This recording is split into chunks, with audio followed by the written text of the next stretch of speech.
Tahniah kepada Syira Iskandar yang baru sahaja selamat melahirkan anak kedua. Berita menggembirakan itu dikongsi oleh suaminya, Muhammad Halim Abdul Ghani, melalui satu hantaran di Instagram. Walaupun pasangan ini tidak mengungkapkan secara terperinci waktu kelahiran atau jantina bayi mereka, mereka meluahkan rasa syukur yang mendalam atas kurniaan cahaya mata kedua yang dianggap sebagai amanah besar dalam hidup mereka.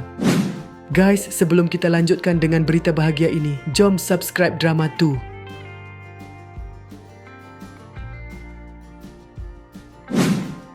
Bismillah, Alhamdulillah, Alhamdulillah, Alhamdulillah. Tiada kata yang dapat menggambarkan rasa syukur di hati kami. Dengan izin dan rahmatnya, Allah telah memberikan kami cahaya mata kedua, sebuah amanah kecil yang membawa kebahagiaan yang luar biasa. Alhamdulillah, selamat datang ke dunia sayang. Tanpa disangka Allah hadiahkan kami nikmat baru yang mengubah segala-galanya. Alhamdulillah atas kelahiran cahaya mata kedua kami, tulisnya dalam hantaran tersebut.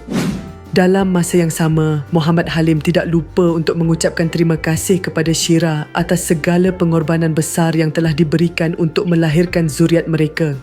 Terima kasih ya Allah atas nikmat, kekuatan dan kasih sayang ini. Terima kasih juga kepada isteri tercinta atas segala pengorbanan yang luar biasa. Moga anak ini membesar dengan sihat, dilindunginya, menjadi insan yang solehah, berakhlak baik dan membahagiakan keluarga, tambahnya. Hantaran yang penuh makna ini mendapat banyak ucapan tahniah daripada rakan selebriti dan peminat yang turut mendoakan agar bayi mereka membesar dengan sihat dan bahagia.